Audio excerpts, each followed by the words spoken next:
नमस्कार, AB star news देख रहे हैं आप और मैं हूं आपके साथ सोहन सिंह। वक्त हो चला है उत्तराखंड की खबरों के खास बुलेटिन हमारी देवभूमि का, जिसमें सबसे पहले बात करेंगे उत्तराखंड के एक लाल की जिसने सीमा पर शहादत दे दी है। भारत चीन सीमा पर पूर्वी लद्दाख के नॉर्दर्न सब सेक्टर में उत्तराखंड का लाल शहीद हो गया है। आईटीबीपी में असिस्टेंट कमांडेंट के पद पर तैनात टेकम सिंह नेगी की शहादत की खबर मिलते ही राजवाला गांव में मातम पसर गया। टेकम सिंह राजवाला के रहने वाले रिटायर्ड सूबेदार राजेंद्र सिंह नेगी के बेटे थे। शहादत की खबर मिलने के बाद से उनके घर पर परिवार को सांत्वना देने के लिए बड़ी संख्या में लोग और प्रशासनिक अधिकारी पहुंच रहे हैं। बता दें कि टेकम सिंह नेगी 2011 में आईटीबीपी में भर्ती हुए थे। उनकी शादी टिहरी के चंबा स्थित बादशाही थौल गांव में हुई थी। टेकम सिंह का एक 3 साल का बेटा भी है। जानकारी के मुताबिक टेकम सिंह नेगी की यूनिट 10 दिनों के लिए किसी स्पेशल मिशन पर इंडो चाइना बॉर्डर पर तैनात थी, जहां से उनकी शहादत की खबर आ रही है।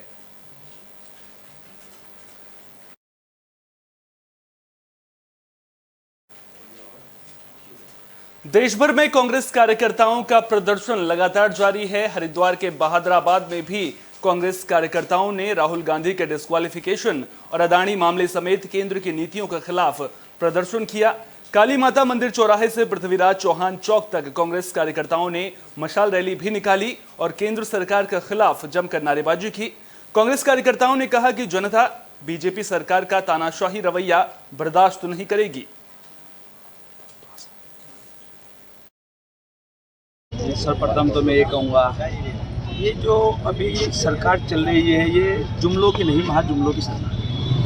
कहने को भारत लोकतंत्र देश है, लेकिन कड़वा सच ये है कि इस देश की कमान तानाशाहों के हाथ में चली गई है, जो किसी की भी बात सुनने को तैयार नहीं है। आप देख सकते हैं आज इतिहास में पहली बार ऐसा हुआ, किसी सांसद की जो सदस्यता है वो एक भाषण के ऊपर चली गई।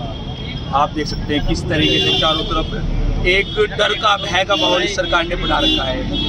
और मैं सबसे बड़ी आप उत्तराखंड में देखिए, उत्तराखंड में आज पानी, बिजली, आप मेडिकल, हर सुविधा इतनी महंगी होती जा रही है। ये मोदी की हिटलरशाही के खिलाफ हमने रैली निकाली है और जो राहुल जी के खिलाफ एक कार्रवाई कर रहे हैं उसके खिलाफ किस तरह का हिटलरशाही जो कुछ की सब मतलब नहीं, वास्ता नहीं, उसको उस काम कर रहे हैं। मैं जेल में आंदोलन, रैश छोड़ो आंदोलन, उसके लिए भी सब काम तुरंत एक साथ कर रहे हैं। इसको मौका दो, टाइम दो, सुनने टाइम तो नहीं कर। इस तरह से लोग मतलब सदस्यता रद्द कर दी गई है राहुल गांधी की, उसके बारे में क्या ये गलतियाँ है, सोच समझ की राजनीति है।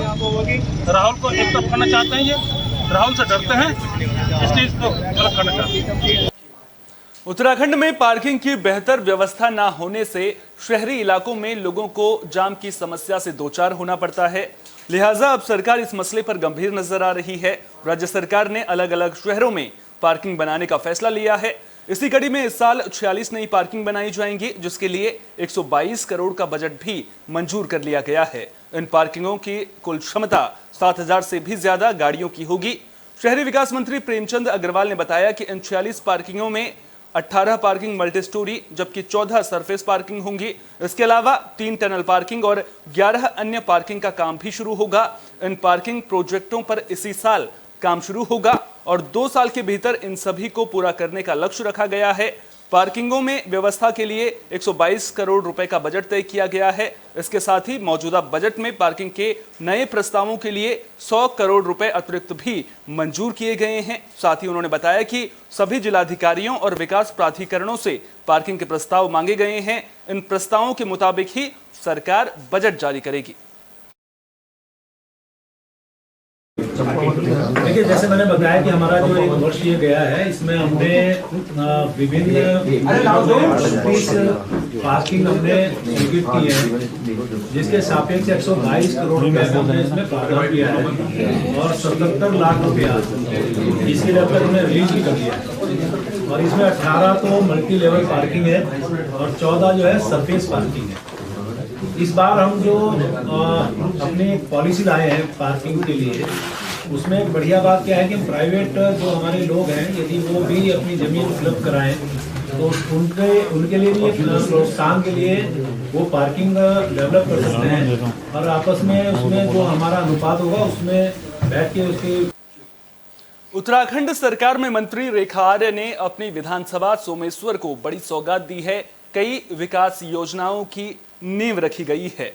त्रिवेणी घाट के निर्माण और सौंदर्यीकरण के अलावा लकड़ी टाल के स्थानांतरण का भी शिलान्यास किया गया। दोनों योजनाओं का काम 1 करोड़ 10 लाख की लागत से होगा। रेखा आर्य ने बताया कि ये काम 3 चरणों में पूरा होगा, जिसमें स्नान के लिए घाट निर्माण, व्यू पॉइंट, कटाव रोकने के लिए सुरक्षा दीवार, कपड़े बदलने के लिए कमरा, महिला और पुरुषों के लिए शौचालय बनाए जाएंगे। अंतिम संस्कार की क्रियाविधि के लिए पूजा स्थल, शवदाह गृह समेत कई काम किए जाएंगे। त्रिवेणी घाट के सौंदर्यीकरण और लकड़ीटाल के स्थानांतरण होने से क्षेत्रवासियों को बहुत लाभ मिलेगा। साथ ही अधिकारियों को काम जल्द पूरा करने और काम में किसी भी प्रकार की लापरवाही न बरतने को लेकर भी सख्त हिदायत दी गई है।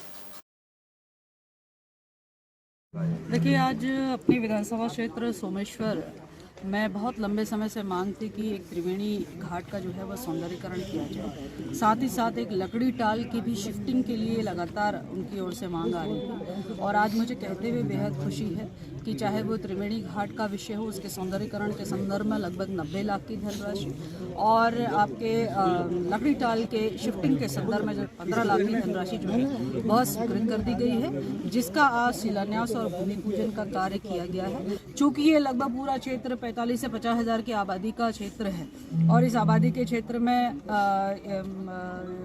इस घाट की लगातार जो है इसकी उपयोगिता की आवश्यकता रहती है, तो मुझे ये कहते हुए बेहद प्रसन्नता है कि इसका निर्माण कार्य आज से प्रारंभ।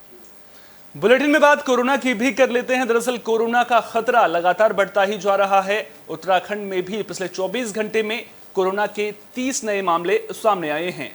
पिछले 24 घंटे में देहरादून में 2 मरीजों की भी मौत हुई है, जबकि देहरादून से ही 26 नए मामले सामने आए हैं। दून के अस्पताल में भर्ती एक 54 साल की महिला की भी कोरोना से मौत हो गई है।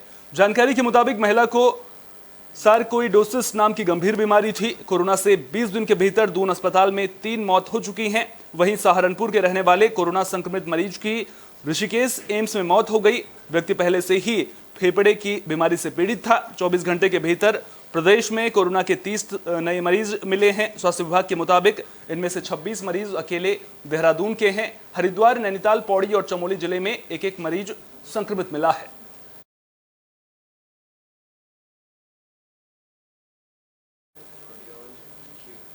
हरिद्वार पुलिस को बड़ी कामयाबी मिली है। पुलिस ने एक फर्जी आईपीएस को गिरफ्तार कर लिया है। तो सहारनपुर जिले का रहने वाला एक फर्जी आईपीएस अधिकारी हरिद्वार पुलिस के हत्थे चढ़ा है। गिरफ्तार किए गए आरोपी का नाम वसीम है, जो खुद को सीबीआई में डीसीपी के पद पर तैनात आईपीएस अफसर बताता था। वसीम ने हरिद्वार के बहादुराबाद क्षेत्र में एक युवती को झांसा देकर सगाई भी कर ली थी और शादी करने ही वाला था। शक होने पर युवती के भाई ने बहादुराबाद थाने में उसके खिलाफ शिकायत दर्ज कराई थी। मामले की जांच करते हुए पुलिस ने सहारनपुर के बेहट से वसीम को गिरफ्तार कर लिया है। आरोपी के पास से पुलिस को एक फर्जी आई कार्ड और आईपीएस अफसर की वर्दी भी मिली है।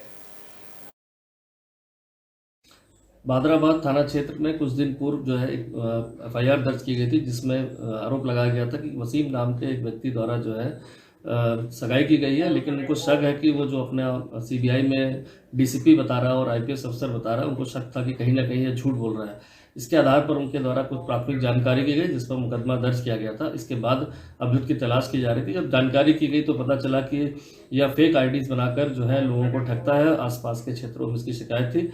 इसको देखते हुए टीम को रवाना किया गया था, जिस पर अभियुक्त वसीम को बेहट से गिरफ्तार किया गया। इसके पास से फर्जी फेक आईडीज 8 जो बरामद हुई, साथ ही साथ फेक वर्दी भी बरामद हुई है। बहुत सारे ऐसे फोटोग्राफ्स बरामद हुए हैं जो ये फोटोशॉप के थ्रू उसको करके मतलब उसको चेंज करके अपनी फोटो लगाता था और लोगों को ठगता था। उससे काफ़ी सारी जानकारी ली गई। जानकारी उपरांत उसको आज न्यायिक हिरासत में।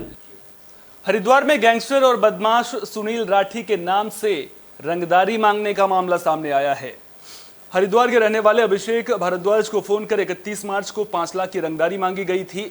सागर नाम के व्यक्ति ने वकील अभिषेक भारद्वाज को फोन करके बदमाश कलीम और अन्य 5 आरोपियों की गैंगस्टर कोर्ट में पेशी के खर्चे के लिए रंगदारी मांगी थी, जिसके बाद मामले की गंभीरता को देखते हुए वकील अभिषेक भारद्वाज ने 6 नामजद लोगों पर सिडकुल थाने में मुकदमा दर्ज करवाया। वहीं दूसरी ओर पुलिस ने एक टीम गठित करके मामले की जांच शुरू कर दी है। बता दें कि कुख्यात गैंगस्टर सुनील राठी हरिद्वार जेल में बंद है और वहीं से वो अपने नेटवर्क को चला रहा है। पहले भी सुनील राठी ने फोन करके हरिद्वार के व्यापारी से 50 लाख रुपए की रंगदारी की मांग की थी। एक कल ही ये प्रकरण प्रकाश में आया, उसमें तत्काल प्रभाव से मुकदमा दर्ज कर लिया गया है और उसमें विवेचना की जा रही है। जो हमारे विक्टिम हैं वो एक वकील हैं, उन्होंने एक तहरीर दी थी कि उनसे किसी ने फ़ोन पे रंगदारी की डिमांड की और इसमें राठी का नाम आ रहा है सामने, लेकिन जो जांच में प्रथम दृष्टया आया वो नाम तो लिया गया, लेकिन कोई अन्य है, उस पर हमारी टीम का गठन किया जा चुका है और इसमें जल्दी ही चीज़ों का खुलासा होगा कि एक्चुअल में वो किसके द्वारा डिमांड की गई थी और क्या डिमांड की गई थी। उत्तराखंड में बेमौसम बरसात से फसलों को बड़ा नुकसान हुआ है। किसान परेशान हैं। दरअसल किसानों की फसल पककर बिल्कुल तैयार थी, लेकिन बेमौसम बरसात ने किसानों के आगे की राह मुश्किल कर दी है। किसानों को अब सरकार से राहत की उम्मीद है। उनका कहना है कि अगर समय रहते किसानों को सरकार की ओर से उचित मुआवजा नहीं दिया जाता है तो उनके सामने कर्ज और भुखमरी की समस्या खड़ी हो सकती है। किसानों के साथ उनके क्षेत्र के विधायक भुवन चंद्र कापड़ी ने अपने कार्यकर्ताओं के साथ उप जिलाधिकारी खटीमा को ज्ञापन सौंपा है। विधायक ने ज्ञापन के जरिए मांग की है कि जिन किसानों को नुकसान हुआ है, जिनकी फसल पूरी तरह से चौपट हो गई है, उनको कम से कम 50,000 रुपए का मुआवजा सरकार को देना चाहिए। किसान पिछले 6 महीने से गेहूं की फसल, गन्ने की फसल को बो रहा है और आज जब फसल तैयार हुई तो बेमौसम बरसात, जिससे किसान की गेहूं की फसल लगभग पूरी खराब हो गई है। तो हमने आज उपजिलाधिकारी के माध्यम से मुख्यमंत्री जी को ज्ञापन भेजा है कि किसानों को प्रति एकड़ जो बाजार भाव है उसके हिसाब से 50,000 रुपये एकड़ के हिसाब से मुआवजा दिया जाए, जिससे कि किसान का जो नुकसान हुआ है उसकी भरपाई हो सके और अन्नदाता का सहयोग सरकार करे। इस उम्मीद से हम सब लोगों ने जो है आज खटीमा जिला अधिकारी के माध्यम से माननीय मुख्यमंत्री जी को ज्ञापन दिया। उधम सिंह नगर में प्रशासन ने अवैध खनन पर शिकंजा कसना शुरू कर दिया है। 14 गाड़ियों को सीज किया गया है।